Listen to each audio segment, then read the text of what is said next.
Boa noite a todos e a todas. A gente inicia aqui o nosso terceiro momento síncrono da disciplina Projeto de Elementos Estruturais de Aeronaves 1. Estamos na segunda semana, letiva de curso.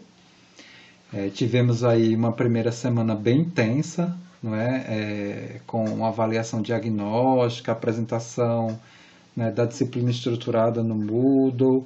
Eu queria saber como foi essa primeira semana de curso para vocês, se já entenderam a lógica, né, de como funciona, como vai funcionar semana a semana no curso, né, o que é que vocês acharam do primeiro conjunto de conteúdos planejado para a disciplina. Eu vi que muitos fizeram atividades já antecipadamente, outros alunos me mandando mensagem com dificuldade para consolidar aí a formatação dos grupos, né? Querem falar? Se não quiserem falar, podem escrever. Boa noite, Marcos.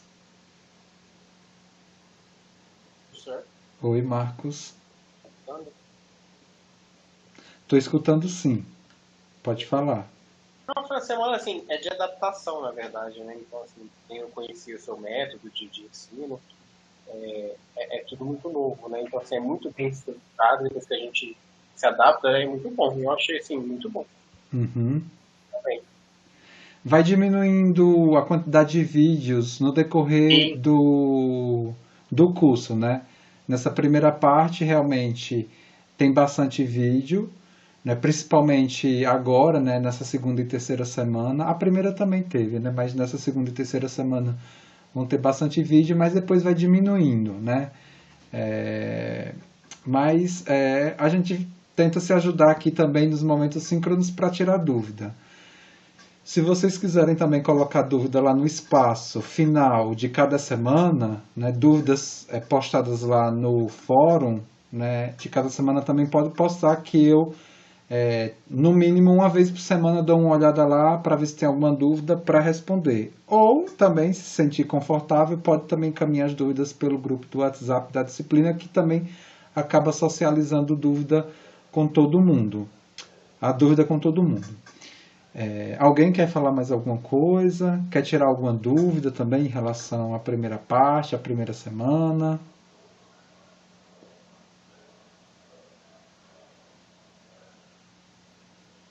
Não? Então a gente pode. Kelvin está digitando.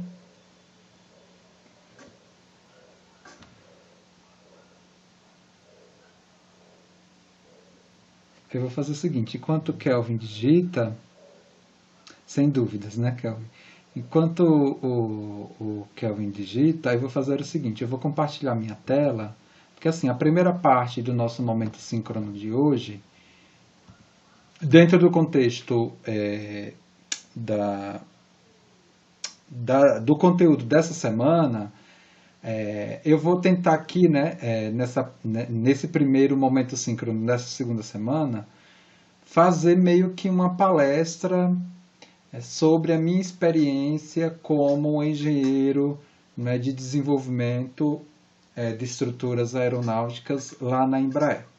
E ligar, né, as minhas atividades na Embraer, a época que eu trabalhei lá, com o conteúdo programado para essa primeira parte aqui das atividades dessa semana.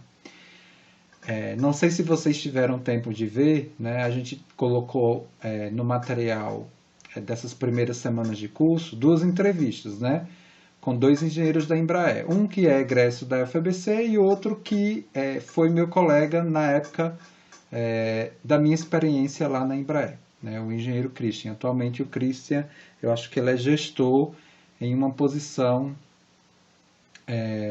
lá na Embraer. E no final aqui, né, desse momento síncrono, após meio que essa palestra, aí vocês sintam-se à vontade aí para abrir perguntas, para fazer questionamentos. Eu vou fazer um exercício, né, de um conteúdo de análise estrutural, mas que de alguma forma tem ligação com o que eu vou falar, né? E depois também eu vou tentar aqui pegar um material que eu produzi, né? Que está lá já na nossa pasta do Drive compartilhado, da disciplina, com algumas perguntas que eu quero que depois vocês ou me respondam aqui ou respondam posteriormente, que também tem a ver com o conteúdo dessa primeira parte aqui, dessa primeira parte da segunda semana da disciplina. Tudo bem? Então, eu não coloquei aqui a minha câmera, né? Eu poderia ter colocado aqui a minha câmera, mas tudo bem. Depois eu volto aqui, mas eu vou deixar ela fechada porque eu vou, na verdade, compartilhar aqui o caderno, para que não fique só na fala e de alguma forma vocês tenham uma contextualização, né, do que eu vou falando aqui, né? Eu vou escrevendo aqui observações que elas vão fazer sentido com o que eu venho aqui descrevendo nessa palestra, né? Então, é o seguinte, nessa segunda semana, né, do curso, a proposta aqui é a gente falar um pouquinho sobre as filosofias, né, de projeto, né, filosofias de projeto, que estão estabelecidas na base de certificação, as filosofias de projeto.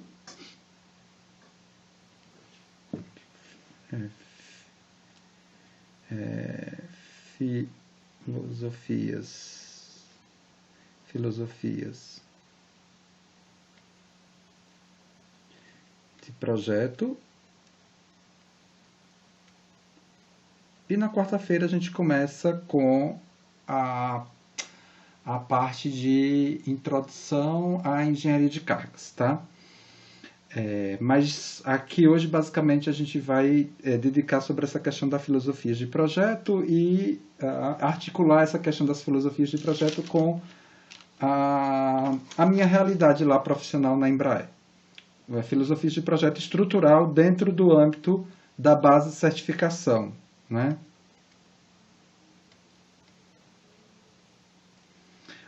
Alguém conseguiu, né, ao menos passar o olho na base de certificação, assim, que eu recomendei que vocês estudassem depois, né, vamos dizer assim, continuamente, daqui até aí né, uma possível interação aí, né, num dia a dia de trabalho, né, de engenheiro de desenvolvimento de estruturas aeronáuticas, a FA 23 lá, ou foi a FA 25? Dei uma olhadinha sim, professor. Legal. Não esmiucei, mas dei uma olhadinha sim.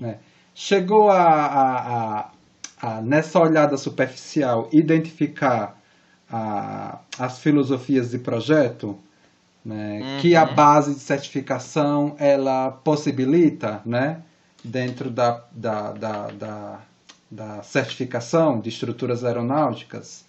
Conseguiu identificar? Sim. Consegui, professor. O parágrafo específico lá, sim. Sim, legal. Então, se você pegar esse parágrafo específico que o Kelvin comentou, você vai ver que a base de certificação ela vai te dar, né, 3 filosofias de projeto, né, que é a filosofia vida segura, né, safe life. Estou colocando aqui em inglês porque é o que você vê lá, né, na base de certificação, mas eu posso botar em português. Ó, e aí você depois faz a correspondência. Vida segura. Né? A outra filosofia, a falha segura. E a última, que é a tolerância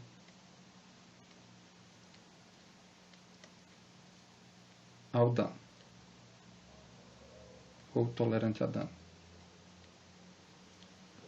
Então a gente tem essas três, né, a gente tem essas 3 filosofias de projeto, né, definidas na base de certificação. Veja, essas três filosofias, elas são possíveis, né?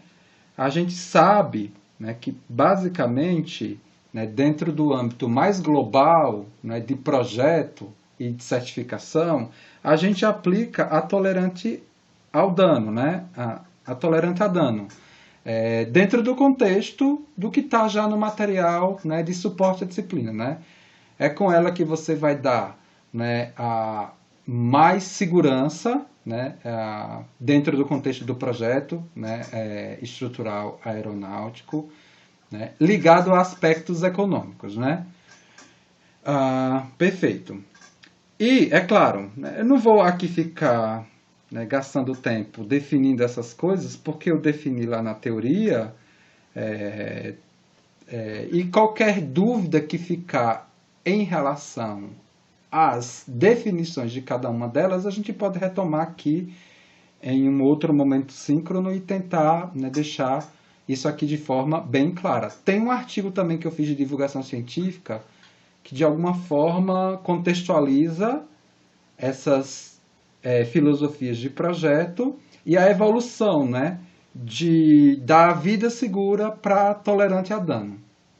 Veja, o que é que acontece? A base de certificação, ela não impõe somente uma filosofia. As três são possíveis, tá, de serem aplicadas. Inclusive, por exemplo, né, tem uma parte da estrutura aeronáutica que só pode ser projetada no viés de vida segura. E isso está bem explícito lá na base de certificação, né? O trem de pouso e suas junções, elas só podem ser projetadas nessa filosofia, né? Dentro do que eu comentei, a maior parte, né, das estruturas, elas são projetadas dentro dessa lógica de tolerância a dano. Mas e o que é que isso tem a ver, o que é que essas filosofias de projeto têm a ver com o meu dia a dia, né? O meu dia a dia de trabalho lá na Embraer? Bom, tinha tudo a ver. Professor, Oi.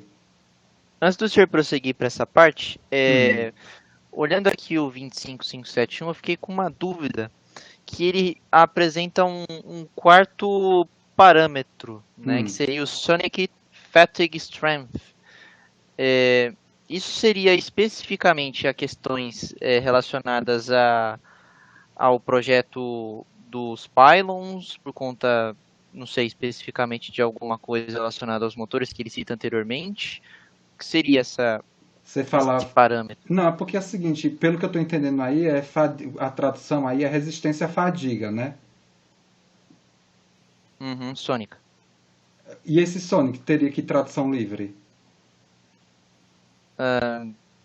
Bom, seria resistência à fadiga sônica, né? Aí vem a dúvida, né? A aplicabilidade específica. Eu não sei, porque assim, a vida segura é basicamente ligado, por exemplo, à questão, não do que a gente fala, né? A questão de você ter, né? Assumir, né? Que a integridade estrutural é mantida durante a vida, né, toda da estrutura, né, operacional, né, e que qualquer degradação ou redução de força devido à fadiga ou corrosão, né, você não vai acontecer isso. Então, quando você faz análise de fadiga, por exemplo, utilizando o método tensão-vida, você verifica lá, né, a quantidade de ciclos para a falha. Então, ali você usou a estrutura e você chegou naquele N, né, naquela vida, você descarta a estrutura. Basicamente, isso é a vida segura, né? E aí você faz uma análise de fadiga, por exemplo, e determina qual é o N, né, para a falha e estabelece um fator de segurança aí, né, que a gente chama de scatter factor, para dar uma segurança, né, diminui, né, essa vida da análise e pauta aquele ponto ali como, né, vida que você vai substituir a estrutura, né? Você não tem condições de reparar, né, de fazer uma inspeção, como, por exemplo, a tolerância a dano, né? No caso da falha segura, você tem uma redundância na própria estrutura. Mas essa situação específica que tem na base de certificação, eu não sei te responder. Isso está ligado diretamente ao trem de pouso? Ele explica aí? É isso? Ele faz até um link com a tolerância a dano, né? Que ele fala que é para avaliar sobre os mesmos carregamentos. Mas acredito que a gente pode discutir posteriormente, viu, professor? Eu vou dar uma olhada com mais calma para ver se eu É. encontro algumas outras evidências. Uhum. Não sei te responder agora específico, né, sobre esse ponto, né? O que eu estou tentando trazer aqui para vocês são essas três, né, filosofias, né, que a base de certificação coloca, né, e o que isso daqui vai minimamente interagir com o meu dia a dia de trabalho lá na Embraer, dentro do contexto do que eu vou aqui meio que conversar com vocês. Mas, como você falou, né, a gente pode tentar pesquisar e trazer aí essa questão sônica relacionada aí a aspectos, né? Porque, por exemplo, assim, também não tenho expertise, por exemplo, nessa questão de corrosão, sabe? Não é bem minha área, mas tem também esses elementos, né? Como eu falei, né? É fadiga ou corrosão, né? Essas coisas que podem aparecer, né? Tudo bem? Então, o que é que acontece, né? No meu dia a dia lá, né, de trabalho como engenheiro de desenvolvimento de estruturas aeronáuticas, eu caí num grupo que era o grupo de suporte, né? O grupo de suporte ao ensaio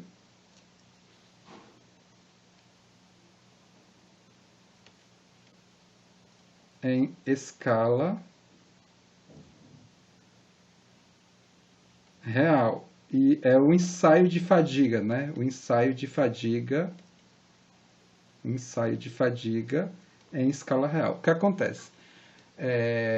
O produto que eu estava dando suporte, né, já tinha passado pelo processo de certificação estático, né, ou seja, teve também algo muito similar a isso daqui, só que no viés de carregamento estático, onde as margens de segurança foram calculadas para cada parte principal dos elementos estruturais daquele produto, né? Foram quantificadas essas margens de segurança. Isso daí foi importante, que dá um direcionamento para, né, quando dá certificação à fadiga, você ter minimamente, né, a localização de onde poderá nuclear, por exemplo, essas falhas, né, num viés de carga cíclica. Tá? Só que eu estava já num processo, né, de enxergar, né, e contribuir com a questão da certificação à fadiga. A certificação à fadiga, ela está muito, né, ela está fortemente ligada, né, claro, as três filosofias elas são possíveis, né, mas a certificação à fadiga, ela está muito ligada a essa questão da filosofia tolerante a dano, né, dentro desse contexto, né, que assume-se, né, já na vida, né, aí primeiro ciclo de voo, né, primeira hora de voo, assume-se que toda a estrutura potencialmente pode ter um dano, e a partir, né, da carga cíclica aplicada, né, esse dano ir se propagando, e a questão é, né, enxergar, né, a condição, né, de tamanho crítico, né, de dano, de trinca, e tomar uma ação para que esse tamanho não seja alcançado, caso, né, essa estrutura seja uma estrutura, né, principal, ou seja, se a gente perde ela, a gente tem aí um problema sério aí na condição do meu projeto. Só que veja, antes dessa etapa aqui do ensaio em escala real,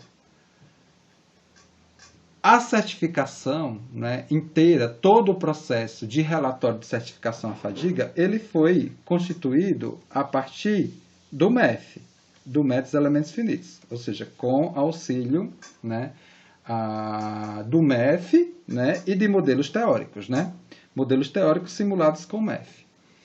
E aí você fez o processo de certificação, né, já está vendendo, finalizou, isso tudo foi feito com simulação. Vendeu tá vendendo avião, né? Tem avião operando, e em paralelo a isso, esse ensaio daqui, ele está em desenvolvimento. Só que esse ensaio daqui, em desenvolvimento, ele representa, né, vamos dizer assim, muitas vidas, muitos ciclos de voo à frente da aeronave mais antiga, né, que está sendo operada ali, né, naquela família daquele produto. E aí, o que é que acontecia ali, né, no nosso dia a dia? Surgiu, né, sei lá, uma trinca, né, em uma região, né, do avião que não foi avaliada pelo relatório de fadiga que foi constituído com base na simulação. E aí, o que é que a gente faz? O que é que a gente, né, qual é a ação? Bom, você de alguma forma tem que produzir uma solução, né? Tem que produzir uma solução ali para que o ensaio não pare, né? Porque o ensaio ele não pode parar. Né? A gente tem que, de alguma forma, reproduzir a questão, né, vamos dizer assim, dos espectros de carregamento de fadiga que esse avião poderá, né, vamos dizer assim, sofrer durante toda a sua vida em serviço. Quem for interagir com os materiais que eu coloquei nessa semana vai ver que tem uma circular muito interessante que esclarece bastante. Pode ser isso também, tá, Kelvin? Se você pegar a circular que esclarece esse parágrafo, pode ser que lá tenha alguma coisa. E esse documento está postado no... Está postado no Moodle da disciplina, tá? Pode ser que esse documento te ajude em responder, por quê? Porque o parágrafo de fadiga ele é bem pequeno. Né? E aí a gente tem um documento de suporte, né, a esse parágrafo, né, denominado AC, que de alguma forma, né, vai facilitar o entendimento e interpretação daquele parágrafo ali, dando mais elementos. Né? Então ele vai falar sobre o ensaio em escala real, em fadiga, vai falar sobre o limite de validade, né, da aeronave, vai falar sobre fadiga generalizada, dano generalizado, né? Vai falar também sobre essas definições, né, das filosofias de projeto. Então, voltando aqui para a questão do ensaio, né? Apareceu uma trinca lá, onde a simulação ela não, vamos dizer assim, capturou. E aí, no ensaio em escala real apareceu. De alguma forma, você tem que criar uma solução, né, para que o ensaio não pare. O ensaio não pode parar. Né, o ensaio não pode parar.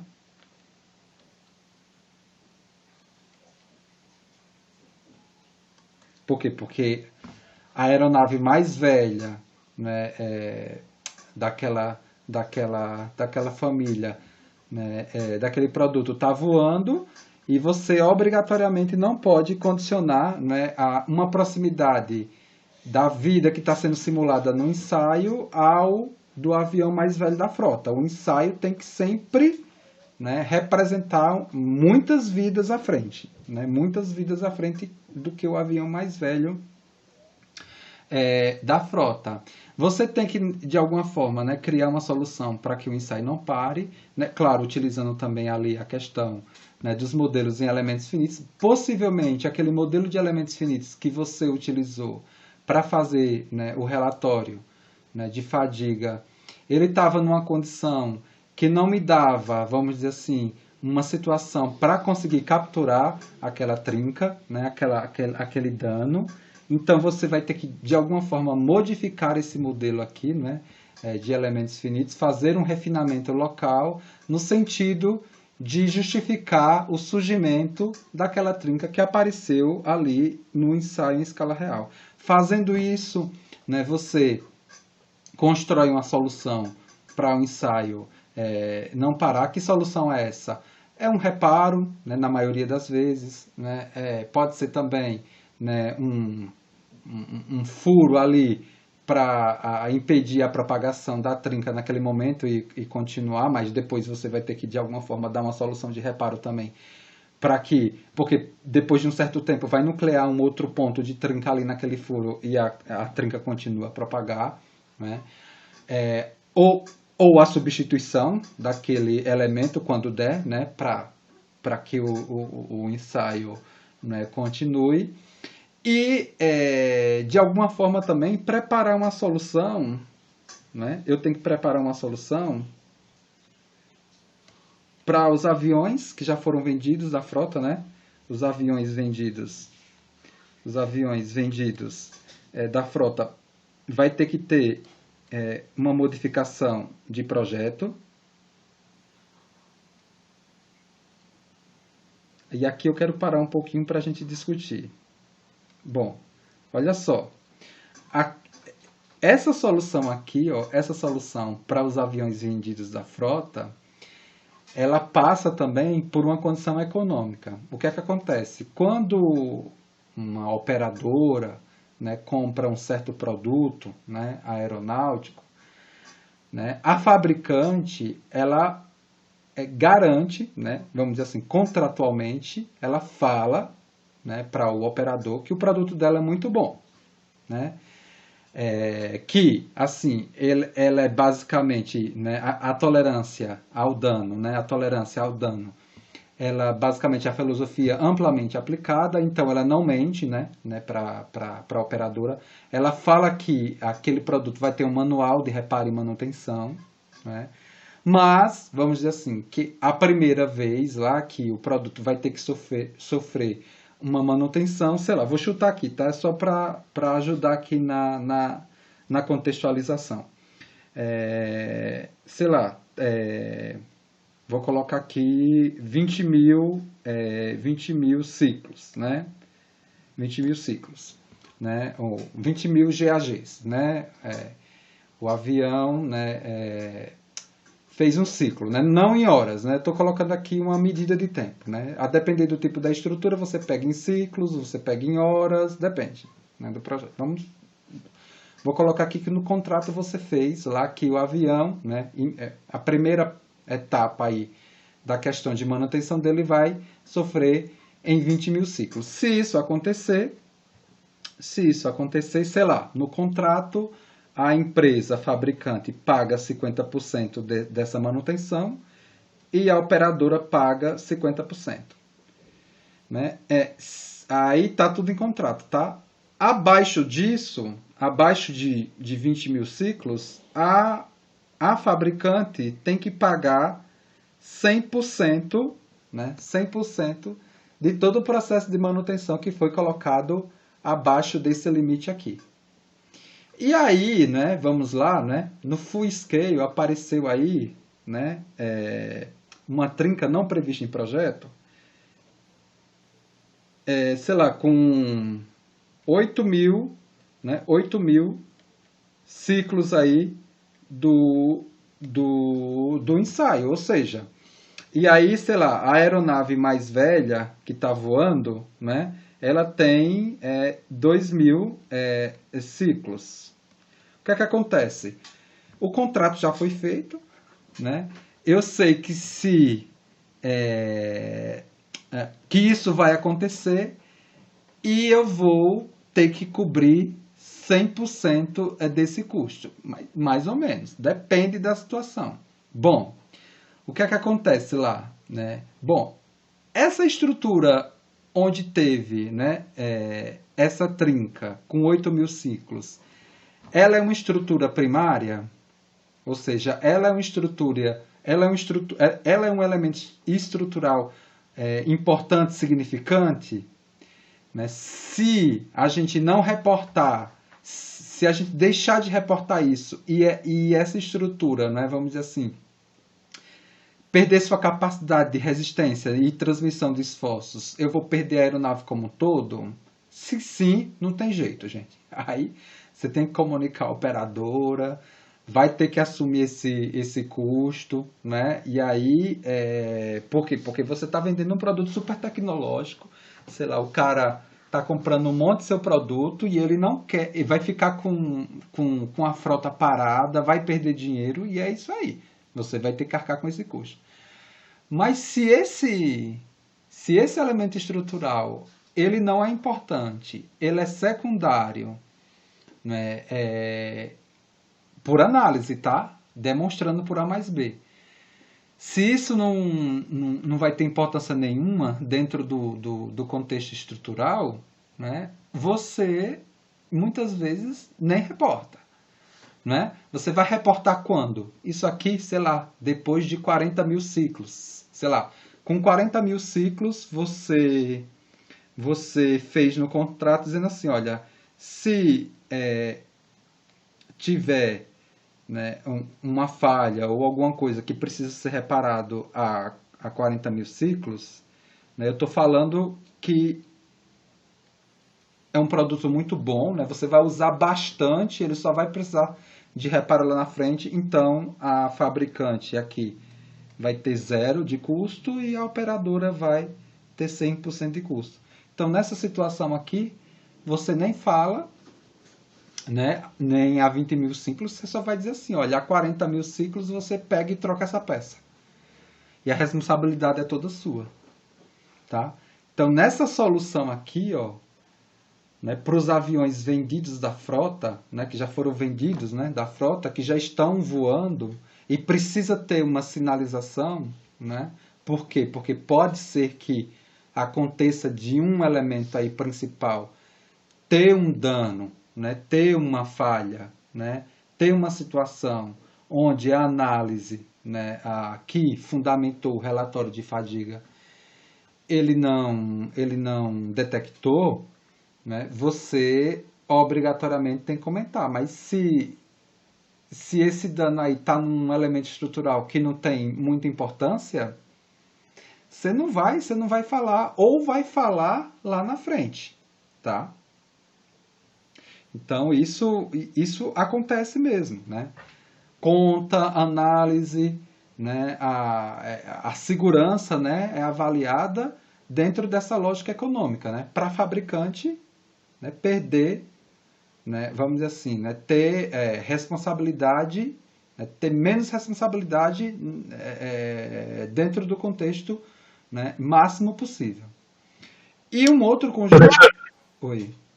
Desculpa, tira uma dúvida. Vamos supor que o fabricante, lá no ato da inspeção, encontra uma nervura que não estava prevista, né, como o senhor mesmo tinha mencionado, que entrou num processo de fadiga qualquer, né, e ela resolve reportar, porque é obrigação do pessoal da manutenção fazer o report, né, e está amparado, né, isso está amparado, né, com base na lei e tudo mais. Aquilo que não é, aquilo que, por exemplo, a fabricante já sabe que, olha, não vamos revelar isso, pode se tornar público.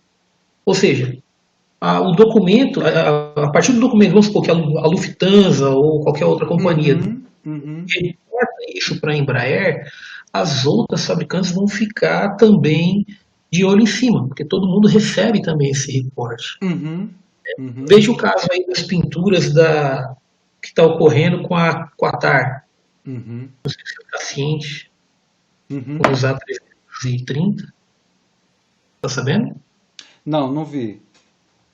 Pois é, o Qatar está com um problema com a pintura dos A330, eles estão correndo com o Boeing 787 e está deixando, mesmo eles reportando o problema da pintura, a Airbus está, assim, talvez soubesse disso, mas está relegando, está deixando de lado. É isso aí que eu estou contando para vocês.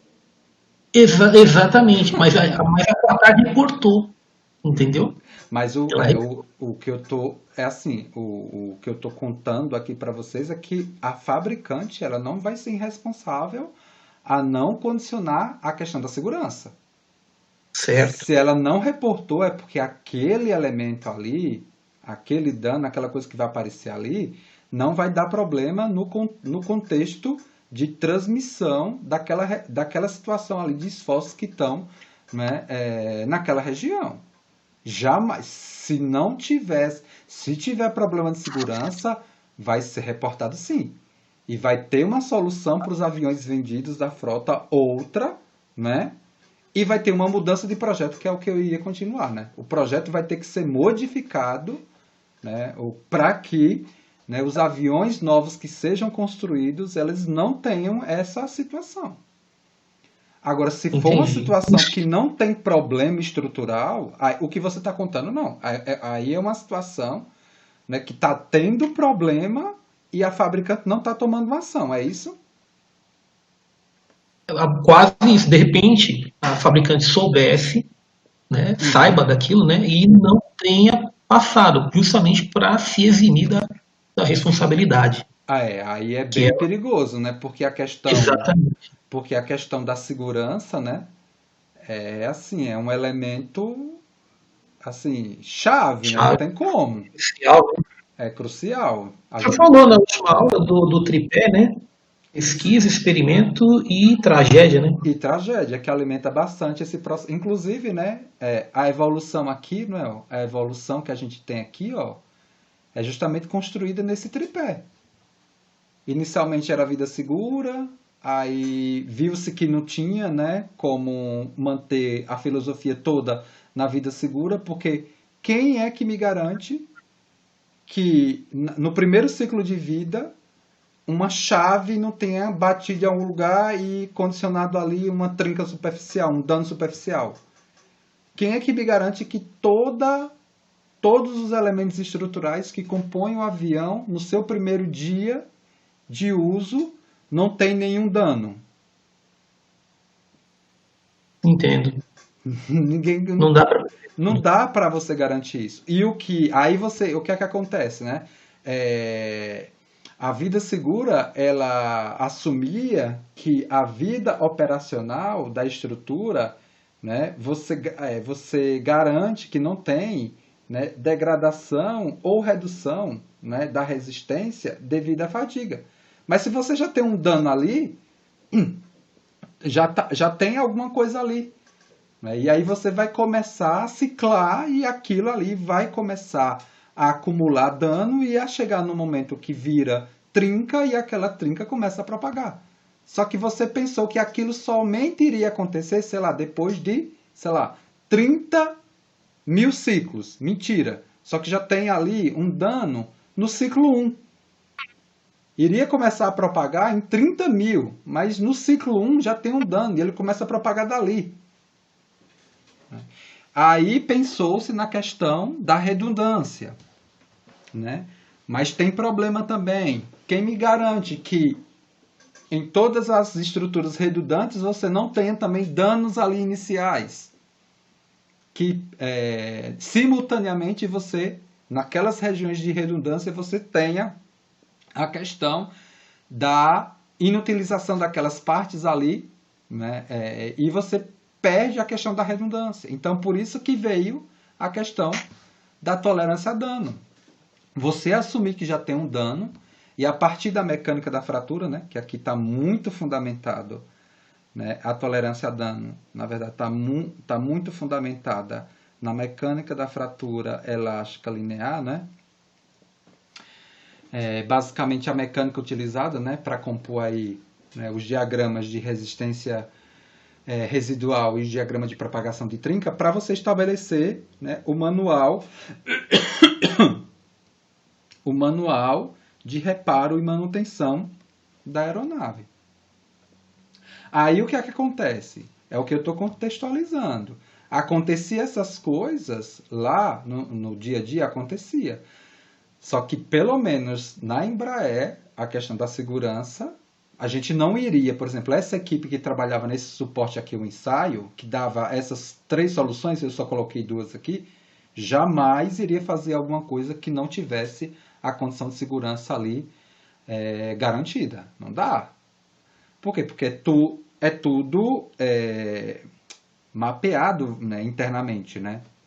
Sabe quem foi que fez, sabe quem foi que fez aquela análise, sabe que quem, né, na verdade, tomou aquela decisão colegiada, porque ninguém faz nada sozinho, né? Uma solução ela é apresentada para o conjunto de engenheiros daquele setor, para analisar aquela solução, ver se não tem outra condição melhor, né? Se é aquilo mesmo, né? Porque veja, se a gente vai propor uma solução para continuar o ensaio e para os aviões vendidos, possivelmente ou é troca ou é reparo.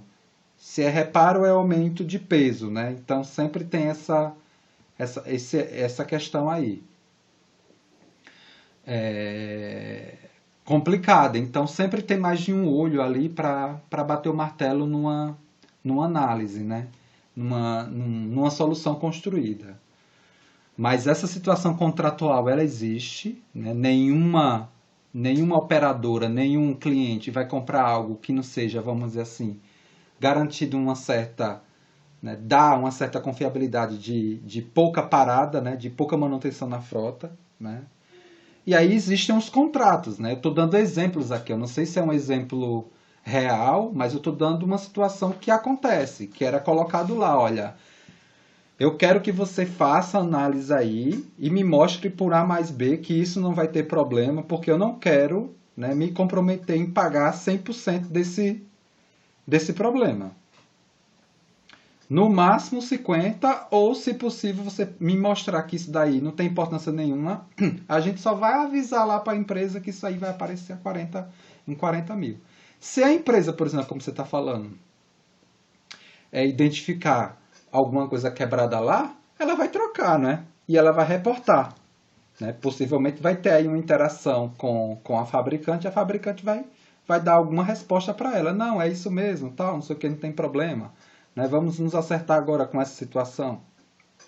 Mas se a operadora não observar isso daí vai ficar quebrado e só vai ser trocado lá, por exemplo, nos 40 mil ciclos. Né? Esse exemplo que eu dei.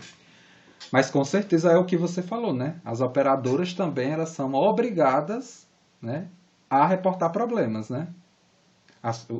O seu corpo, né, de manutenção está ali atuando no sentido de usar o manual de reparo e manutenção e ver se realmente, né, o que está reportado lá, né, acontece e seguindo, né, fidedignamente o que está colocado lá em termos de solução para situações que são apresentadas ali e problemas. Perfeito? Perfeito. Por fim, né, tem a solução de mudança, né, de projeto, né, a solução para os aviões que vão ser fabricados. Né? Então, você obrigatoriamente, surge uma coisa que o relatório teórico lá, simulado, não te deu, né, você viu lá no ensaio de full scale, eu tenho que também construir uma solução para os novos aviões, né, porque não pode sair com esse erro aí, né.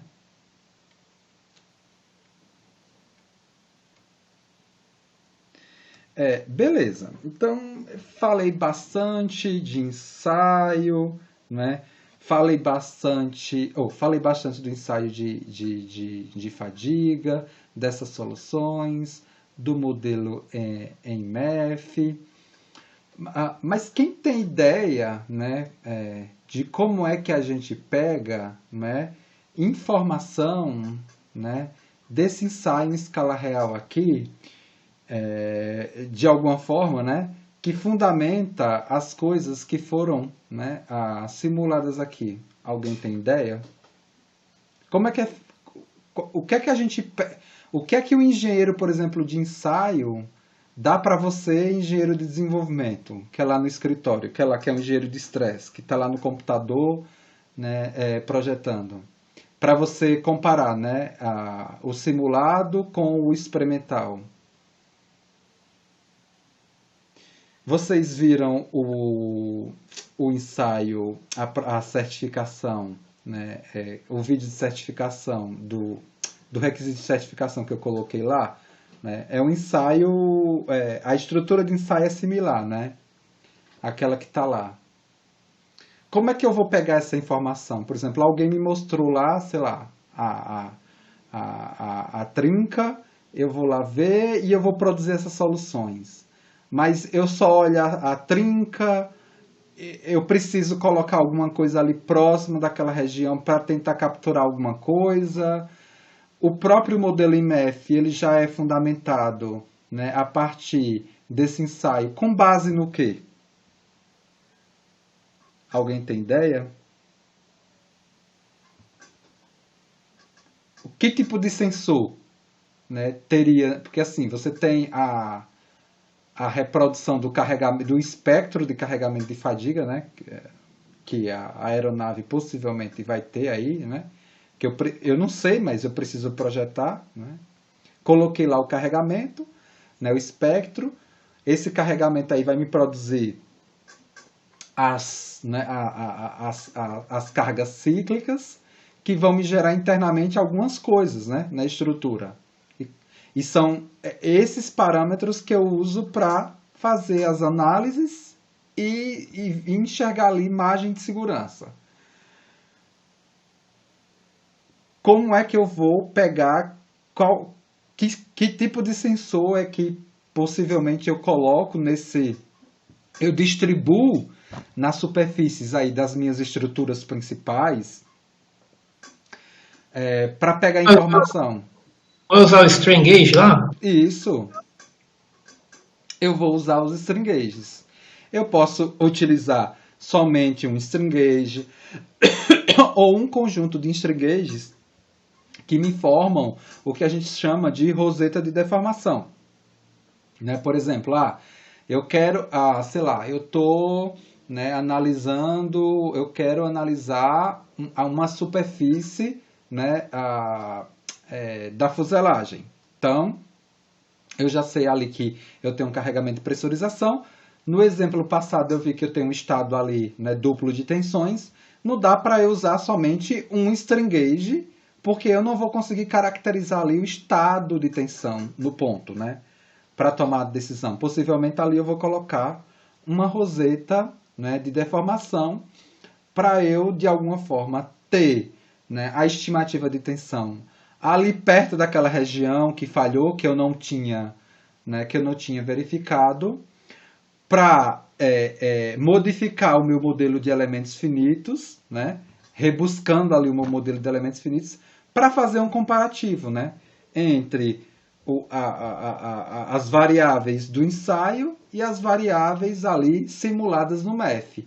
Quando eu fizer esse casamento, eu posso agora no MEF produzir uma solução, produzir esse conjunto de soluções aqui, dentro do que a gente está discutindo.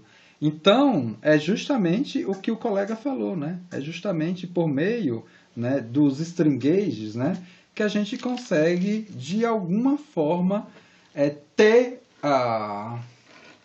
parâmetros, né, no sentido de ajudar a construir, né, soluções aqui dentro desse contexto aqui do ensaio, né, ou do processo de certificação do ensaio de estático ou ensaio à fadiga.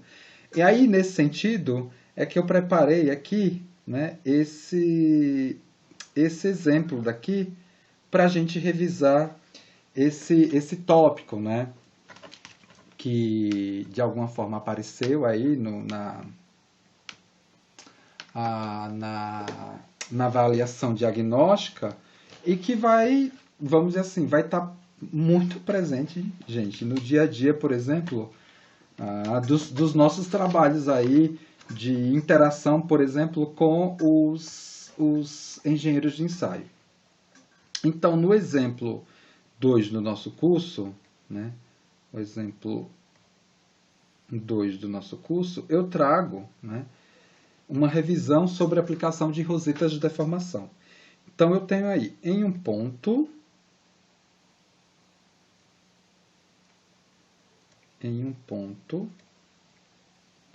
de superfície livre,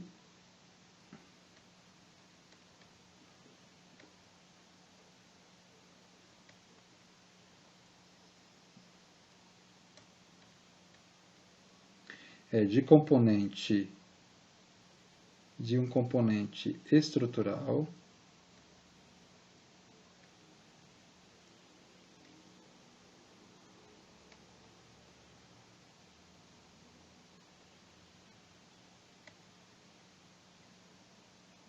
de um componente estrutural de aço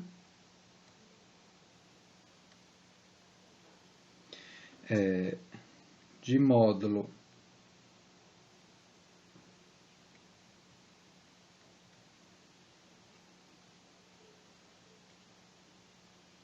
de elasticidade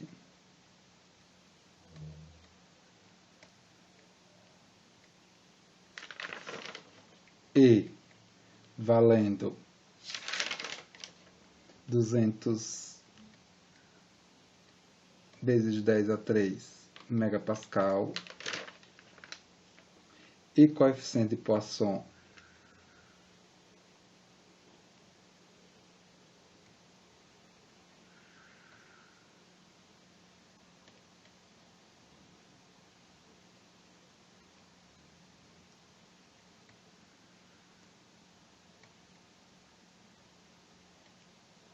zero três é sujeito a um EPT, a um estado plano de tensão, a um estado plano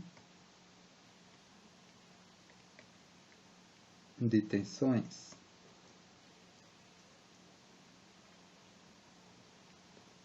Então, em um ponto de superfície livre de um componente estrutural de aço, de módulo de elasticidade tal e coeficiente de Poisson tal, sujeito a estado plano de tensão, uma roseta, né, uma roseta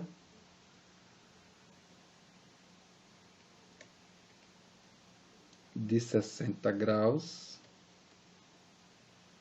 mede as seguintes deformações.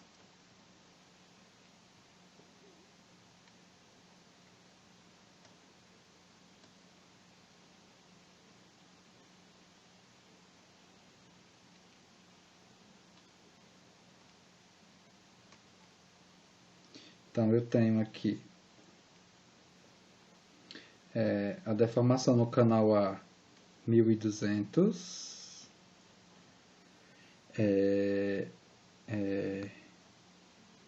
A deformação no canal B, menos 650. Micro é unidade de comprimento por unidade de comprimento. E a deformação em C, 500. Aí ele pede a determinar as deformações principais,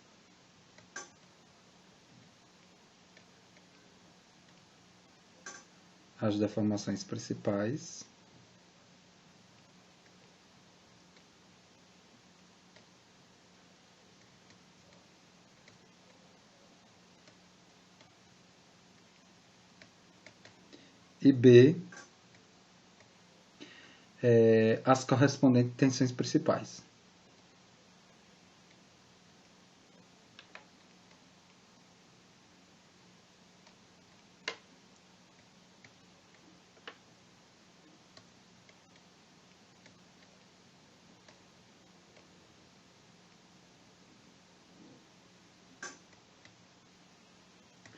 Bom, é justamente o que eu falei, né? A ideia é ligar o que a gente minimamente discutiu aqui, né, com o exercício. Olha só, você, né, na parte de suporte, na parte lá de estresse, de análise, de simulação, você interage com o engenheiro de ensaio.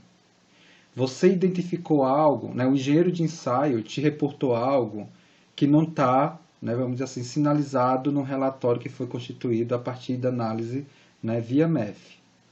E você, de alguma forma, tem que construir esse conjunto de soluções.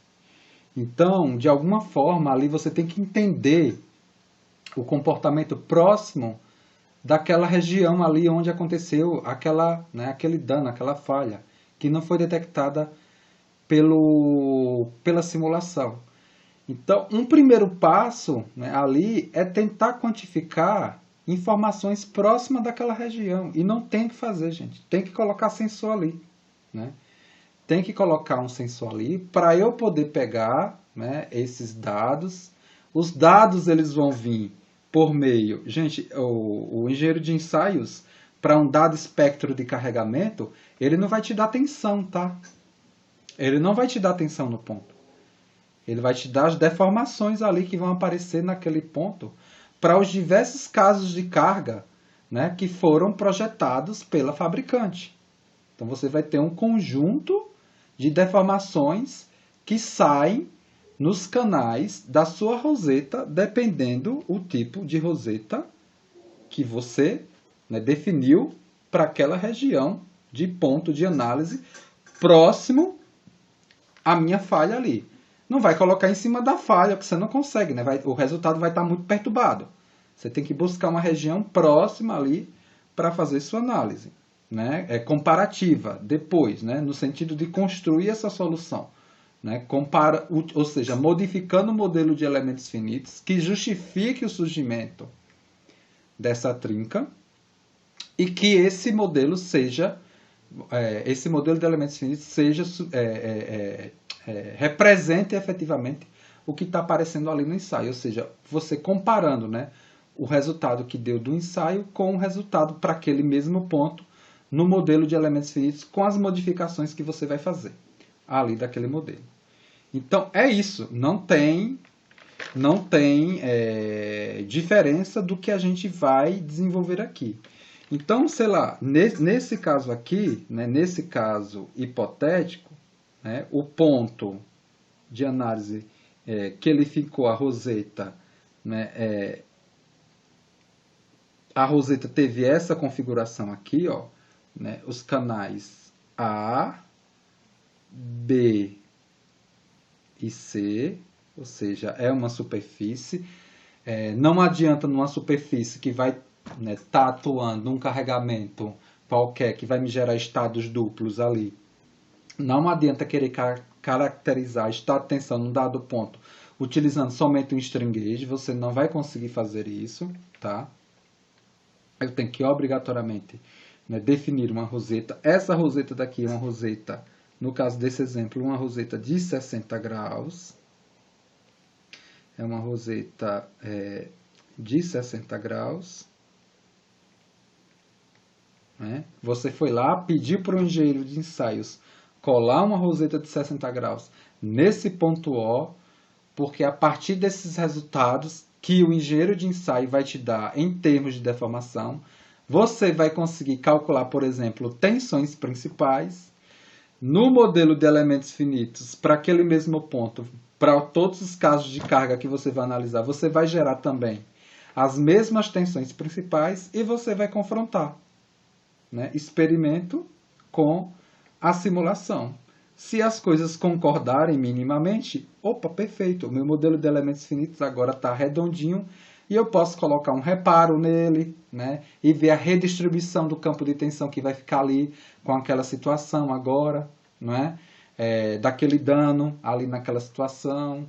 Quantos ciclos a mais vai precisar para que eu possa perder, por exemplo, aquele reparo, essas coisas. Mas não adianta. O que o engenheiro de ensaios vai te dar é isso daqui, é a deformação. Né? Só que o que comumente a gente trabalha para fazer o comparativo é o que eu já falei, né? São os campos de tensão. E aí, com esse exercício, eu vou meio que revisar com vocês como é que a gente, a partir das informações de deformação nos canais A, B e C de uma dada roseta, eu consigo determinar campos de tensão. Aqui, especificamente, o exercício te pede as tensões principais. Então, a gente vai determinar as deformações principais e, pela lei de Hooke, a gente vai determinar, né, as tensões principais. Perfeito. Lá em Mecânica dos Sólidos, vocês viram, né, que as transformações de deformação, elas me regem, na verdade, esse conceito, né, de roseta de deformação. Então, se eu tenho uma direção XY qualquer, se eu tenho duas direções, né, XY, originalmente perpendiculares, e nessas direções eu tenho o εx, o εy e o gama de xy, né, eu consigo determinar, né, essas deformações para qualquer outra direção, por exemplo, x' defasada de θ a partir dessa relação aqui, ó. A partir dessa relação aqui. Então, essa aqui, ó, εx', ela vai ser determinada com base no estado de deformação no ponto, εx, εy e gama de xy, por meio dessa expressão de transformação de deformação. E é essa expressão que me fundamenta o princípio da roseta de deformação. Inclusive, tem vídeo sobre isso no meu canal, lá do YouTube, na disciplina de mecânica dos sólidos. Tá? Perfeito.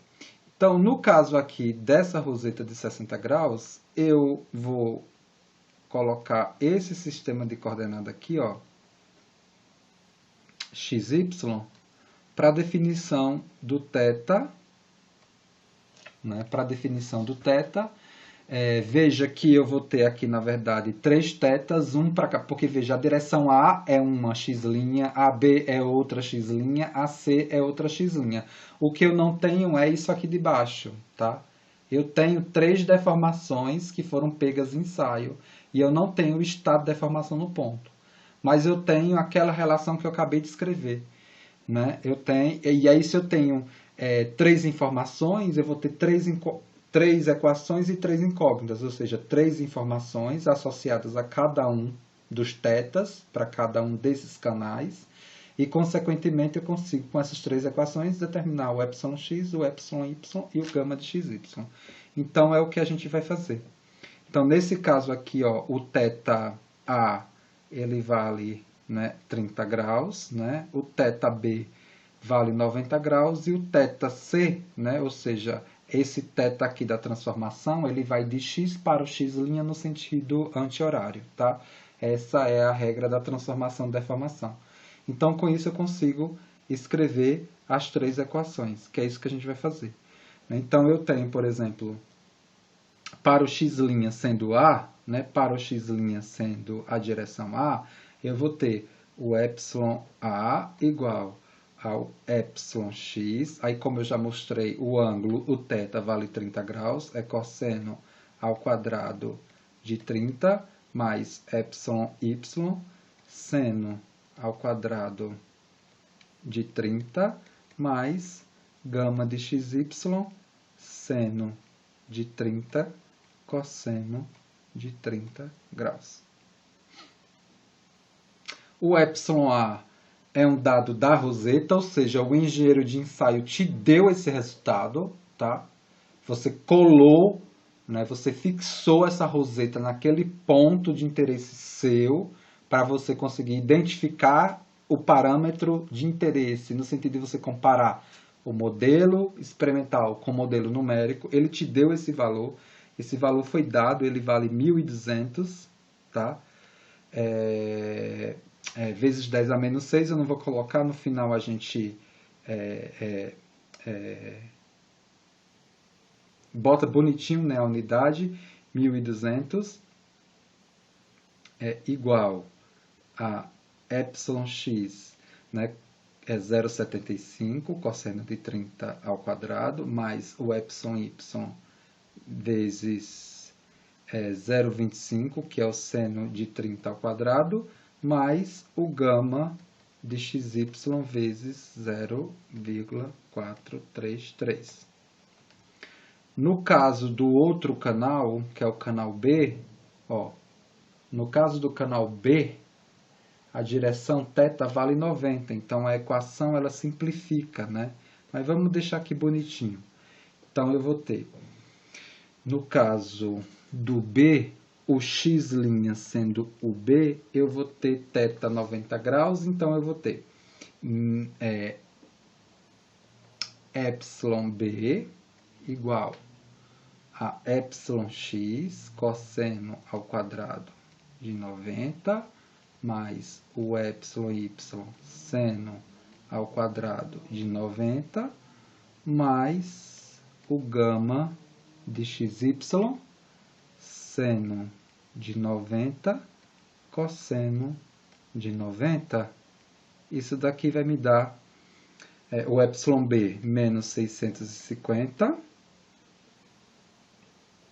é igual, né, a εy. Então, eu sei que o εy já está definido, vale menos 650 micrômetro, né? Microunidade de comprimento por unidade de comprimento. Deformação não tem unidade. E, finalmente, o canal C. O canal C vale 500, né? E o ângulo vale 150 da transformação.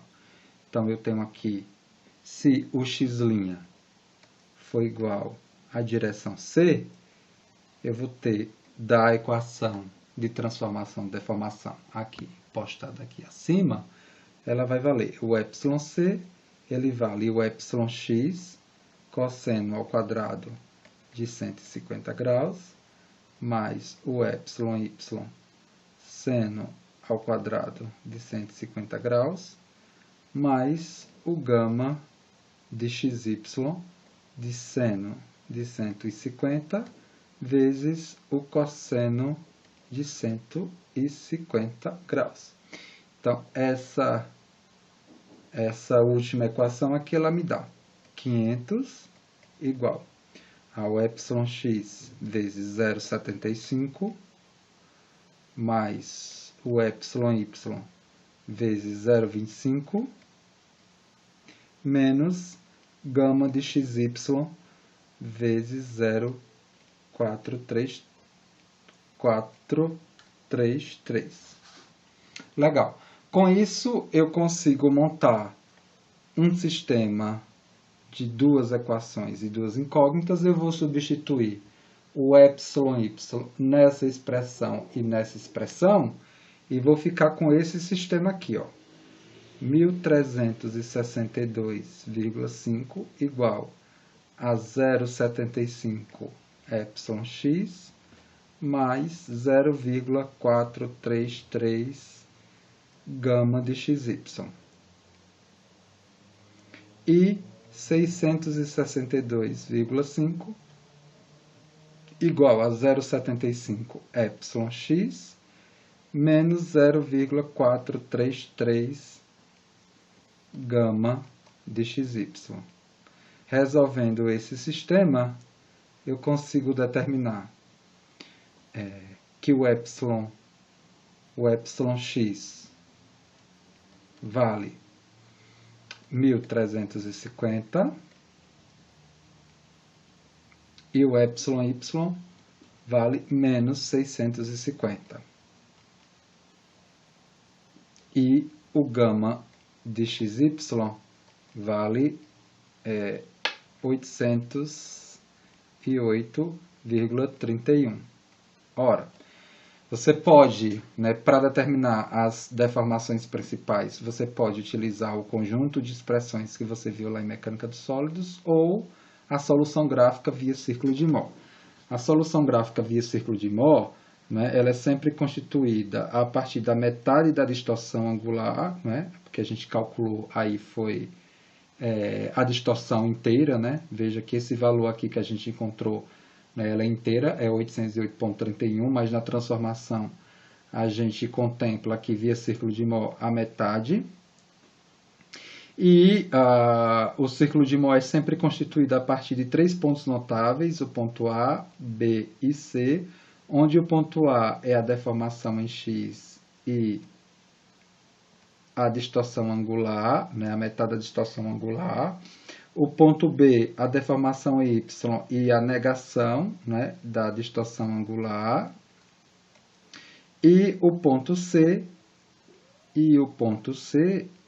é o centro da circunferência, que é dado pela deformação média, né, e a gente sabe que o ponto da circunferência ele está contido no eixo das deformações lineares, né, específicas. Então, a partir daí, eu consigo definir esses pontos notáveis A, B e C, né, A, B e C, valendo 1350 e 404,16.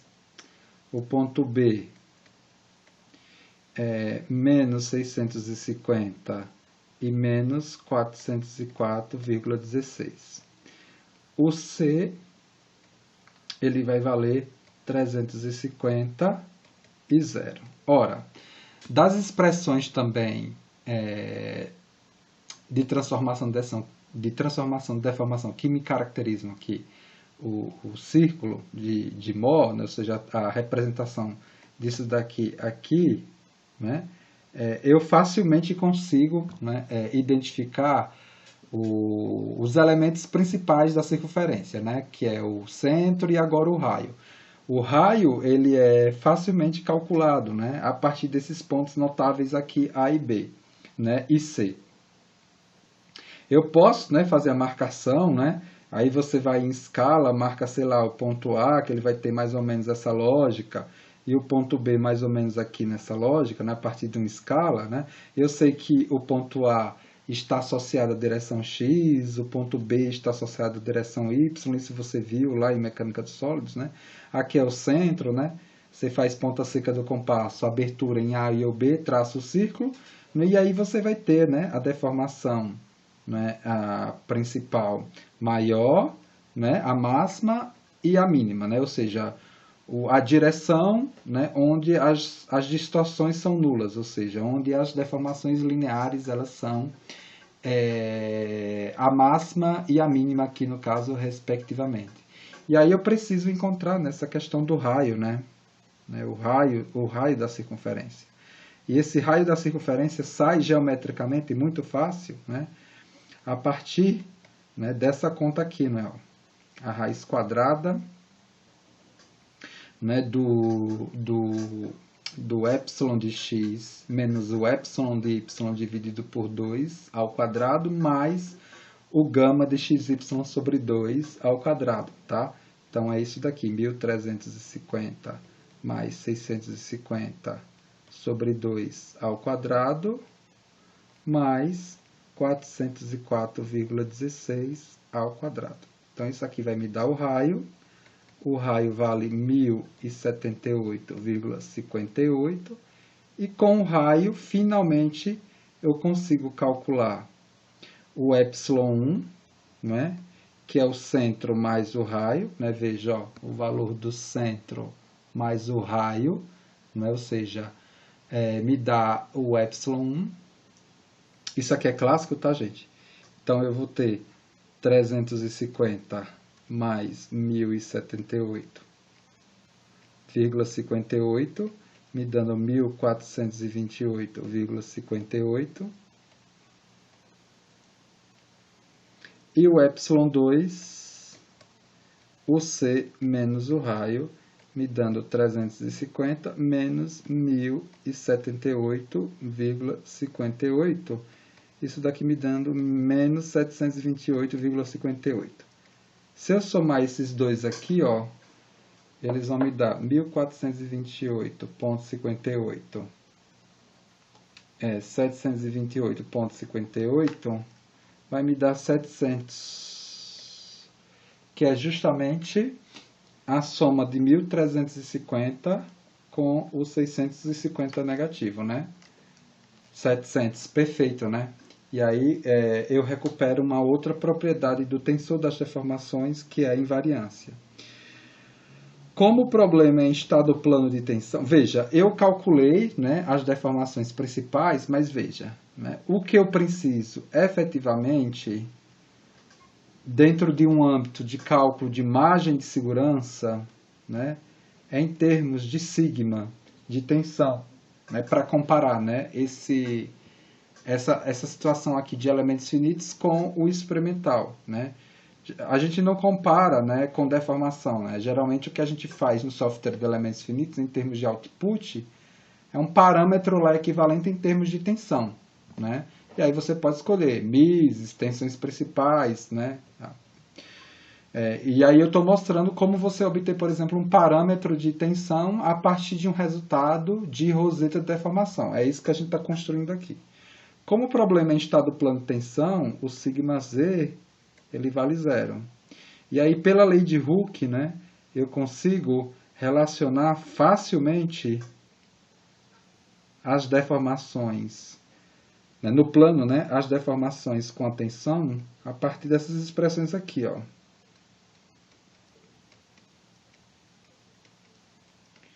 Isso aqui, para o caso das direções x e y, né?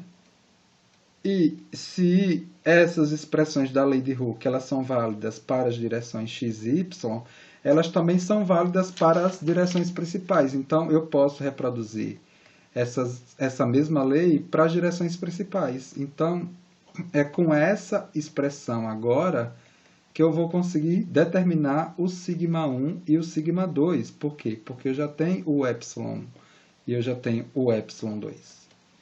Então, muito fácil de se determinar. Então, como eu já tenho o epsilon e o epsilon 2, né, que vale 1428,58 vezes 10 a menos 6, igual ao sigma 1 que eu preciso encontrar. A propriedade do material ela foi dada, eu estou colocando tudo já compatibilizado para sair, né, a tensão em MPa. O Poisson também foi dado, então, muito tranquilo. E a outra equação, né, ela vem justamente da relação entre epsilon 2, sigma 2 e sigma 1. Né? Então, o epsilon 2 que foi determinado, menos 728,58 vezes 10 a menos 6. Isso daqui igual a sigma 2 sobre 200 vezes 10 a 3, menos 0,3 sigma 1 sobre 200 vezes 10 a 3. Resolvendo... Professor, Oi. só para não perder o fio da meada aqui, o Guerino ele fez uma pergunta em relação à página anterior, que seria quando você constatou a soma das duas componentes 900 mi. Uhum. Aí ele Não, é perguntou... 900 não, é 700. Ah, tá, 1420, ok. 1428,58 menos 728,58. E aí da mesma coisa, 1350 menos 650. As duas tem que bater, se não bater tem alguma coisa errada.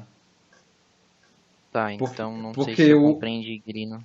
o epsilon 1 mais o epsilon 2 tem que ser igual ao epsilon x mais o epsilon y. E aí isso a gente obteve agora. Então isso é um indício, Tá. isso é um indício que o desenvolvimento está correto. Ok. Porque isso Não, ele tem se que... corrigiu aqui, era 700 mesmo, ele tinha... É, Ele já entendeu, professor. perfeito, perfeito. Então, voltando aqui, ó, resolvendo o sistema de equação, eu consigo encontrar o sigma 1 valendo 265,95 MPa e o sigma 2 valendo menos 65,93 MPa. É com esse resultado de tensão que geralmente a gente faz alguma comparação entre experimento e MEF, né? No sentido de avaliar se o meu modelo agora, que foi retrabalhado a partir, né, daquela informação coletada lá, né, com a Rosetta, se aí eu consigo realmente, com isso daqui, representar aquela situação lá que está aparecendo no modelo em escala real. Né? Então, essa foi uma ideia de justificar, né, a parte teórica, né, minimamente dessa primeira parte, da segunda semana de curso, dentro de uma lógica de atuação profissional com coisas que a gente aprende aqui na universidade. E veja, mas isso daí a gente nunca vai aplicar lá. numa fabricante. Olha, mentira, hein? Inclusive, a gente automatiza essas coisas, né? Porque não é um caso de carga, né? É um caso de carga que a gente tem? Não é, não é? São vários casos de carga que a gente tem num projeto, né? A gente vai começar a discutir essas coisas no próximo momento síncrono. Então, não dá para fazer, por exemplo, isso tudo na mão, isso tudo tem que ser programado, automatizado de alguma forma. Mas essa programação e essa automatização, ela vem em que sentido? Fundamentada em que, né, em que teoria? É nessa daqui que a gente acabou de apresentar. Né? Essa relação de engenharia de ensaios com a parte de simulação, ela é feita dessa forma. Não tem outra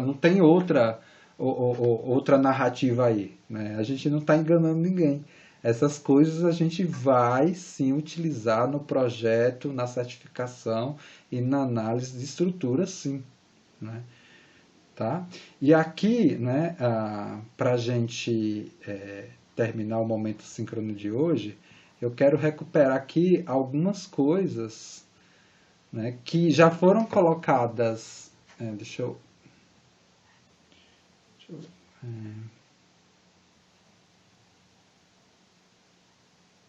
Que já foram colocadas na primeira semana, mas eu quero trazer aqui. Então, todos vocês têm acesso a isso daqui. Quem quiser entrar, por exemplo, aqui nesse PowerPoint aqui, né, nesse documento aqui, quiser já contribuir, né, com essas respostas, pode entrar. Mas eu vou deixar livre para vocês, né? Aí eu coloco aqui, né, olha, quais as filosofias de projeto fadiga que a base de certificação apresenta? Qual a filosofia que você escolheria para projetar a maioria dos elementos estruturais principais? Por quê? De alguma forma a gente contextualizou aqui rapidamente, né, na aula de hoje, mas está bem explicadozinho no material. Aí uma segunda pergunta que eu coloquei aqui, ó. Por que análise estática antes da fadiga? Já que a gente está vendo que a base de certificação, né, que o manual de reparo e manutenção, ela é toda fundamentada, né, ali, né, naquele parágrafo, né, de fadiga, por que fazer estática, análise estática antes da fadiga? Né? Quero voltar à discussão do vídeo 2 do curso, né? A questão lá da bexiga, com reforço, sem reforço, com trinca. Né? Alguma resposta mais fundamentada em relação a por que de se aplicar um reforço? Quando se aplica o reforço numa dada direção, a bola demora mais a estourar do que numa outra situação? Em relação, né, às entrevistas, né, dos engenheiros, Tainan e Christian, quais perguntas vocês gostariam de fazer em relação àquela entrevista? Eu posso levar para eles e trazer resposta para vocês. Uma coisa bem interessante, olha, a resistência, né, vamos dizer assim, quando você pensa em projetar estruturas, a resistência ela deve ser limitada apenas à questão da resistência última do material. Né? Se você ler, né, os materiais de referência, você vai ver que a vida segura ela tinha essa lógica. Né? Só que aí quando a gente estuda, né, mecânica da fratura, a gente vê, né, uma propriedade que é a tenacidade da fratura. Né? E que estruturas com trinca, né, essa propriedade aí é fundamental para a gente, na verdade, limitar situações aí e identificar situações de falha. Né? Ou seja, é uma propriedade muito mais importante, né, do que a tensão última. Né? E aqui a questão da modelagem de casos de carga, né, para, na verdade, fundamentar aí a questão dos ensaios, do que a gente vai ver a partir do próximo momento síncrono, né? A questão, né, da estrutura, se ela é principal, se ela é inspecionável. Né? Uma outra situação aqui de interesse, por exemplo, como é que você classificaria essa estrutura aqui em termos de filosofia de projeto?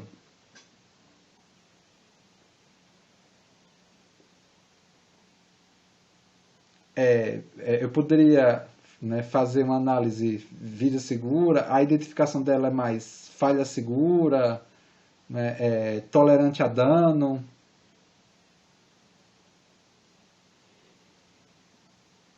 Eu coloco aqui, ó, aquele circular, né, que eu falo que explica bastante esse parágrafo, né, que é o parágrafo da certificação, né, do requisito de fadiga. Vocês vão ver no material que eu dei como referência de leitura, né, eu tirei essa figura desse material, né. Ele fala, olha, aparentemente, né, você enxergaria, né, essa estrutura daqui como um projeto de falha segura, né? Ela tem aqui redundância, né? Olha, né? Mas ele me dá um condicionante lá. E se eu tiver, por exemplo, dano em cada uma dessas lugs simultaneamente, eu posso projetar essa estrutura na lógica de falha segura, será? É uma outra questão que precisa ser levantada e precisa ser pensada, né? Ou seja, o design dela foi um design, né? Ou seja, a peça foi projetada nessa lógica da falha segura. Mas pode acontecer de ter dano simultâneo nessas 3 lugs e eu perder elas simultaneamente. E aí não acontece a lógica da falha segura, né? Que é você perder uma e as outras 2 ainda resistirem nessa condição de transmitir, ser um caminho de carga, né? E aqui um fluxograma super interessante para a gente até posicionar o tipo de filosofia, né, estrutural, né, a partir da consideração dos elementos estruturais principais, né? Se ele é inspecionável ou não, veja, se ele não é inspecionável, né, qual é a filosofia que se aplica. Se ele é inspecionável, qual é a filosofia que ele se aplica. Se eu tenho múltiplos elementos, né?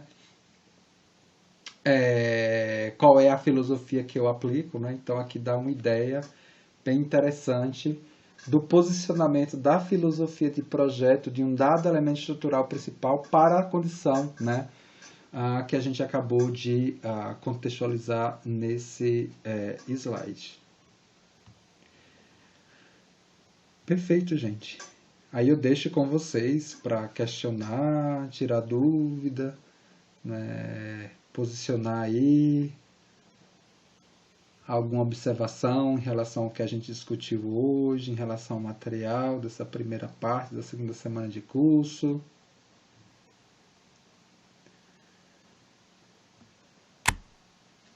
Vocês podem utilizar também esses momentos síncronos para tirar dúvida, tá? Né? Professor, oi. O senhor colocou ali um fluxograma, né? Seria um caminho base aí para definir falha segura, os tipos, né? Mas aí eu pergunto, né, existem estruturas que têm que atender às 3 situações? Não, aquilo ali mostrou o seguinte, né? Que você, como engenheiro, você posiciona uma filosofia numa dada situação de projeto, né?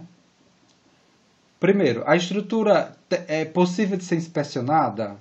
Ele já colocou isso daí. Se não for, não tem como você aplicar a tolerância a dano. Não tem como, porque a tolerância a dano, ela se fundamenta justamente numa ação de inspeção para uma tomada, né, para uma aplicação de ação em relação a essa inspeção. A inspecionável bom, se é inspecionável, eu posso construir uma situação onde eu vou ter a redundância naquela estrutura, caminhos múltiplos de carga? Sim, se sim, então ela é possivelmente considerada como falha segura, né? Bom, mas é aquela situação que eu falei, né? Bom, eu posso ter uma lógica de design, né? de projeto, né? De caminhos múltiplos de carga, mas eu posso ter uma situação que mesmo na condição de caminho múltiplo de carga, eu posso ter uma situação generalizada de dano em que eu perca simultaneamente. Então, por isso que a tolerância a dano ali está sempre associada, né?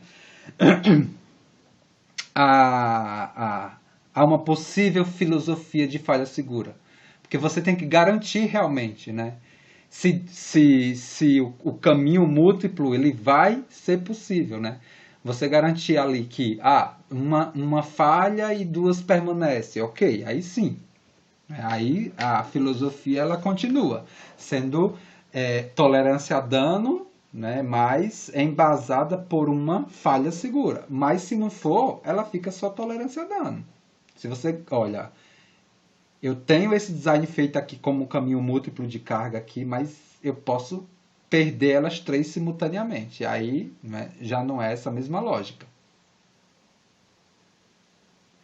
Entendi. Uhum. A base de certificação fala assim, olha, não tem filosofia melhor ou pior. Tem filosofia que se aplica a uma dada situação. Né? E por isso que uma não foi eliminada quando da criação da outra. E pelas discussões que a gente teve, a falha segura foi uma evolução da vida segura e a tolerância a dano foi uma evolução da falha segura. Mas a base de certificação ela permite as três. Né? Ela não exclui. Se a estrutura é inspecionável, ela não pode ter a vida segura. Né? Ela não pode ser vida segura. Obrigatoriamente ela tem que ser tolerante a dano. Porque senão você gasta demais, você vai aumentar o peso da sua estrutura. Tem um aluno que está falando que está sem grupo, porque perdeu a primeira semana de aula. José, a gente fez um arquivo compartilhado lá no Drive. Aí você vê direitinho os grupos que estão com somente 3 alunos e pede para entrar, porque só 2 grupos podem ter 3 alunos. Sim, então, Guerino, por exemplo, essa questão da Rosetta, a gente poderia fazer a programação ali para fazer os cálculos automáticos, né, em MATLAB, né, no próprio Excel, né, depende do conhecimento seu em relação a uma dada ferramenta. Eu quero programar em Fortran, tudo isso em Python. Tudo bem, você pode fazer. Mas elementos finitos, lá, a gente usava o Nastran. Não, esse doc compartilhado, José, ele está num drive que vocês têm acesso. Vocês podem pedir acesso, que eu dou, e aí vocês podem entrar para responder, ou pegar as perguntas e responder, né, no material de vocês. Eu coloco ali para que vocês possam, na verdade, né, responder e deixar ali para os outros consultarem. O Leandro acabou de colocar aí esse documento.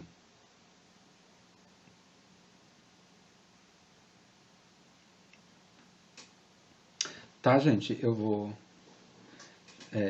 finalizar a gravação aqui. Deixa eu buscar aqui.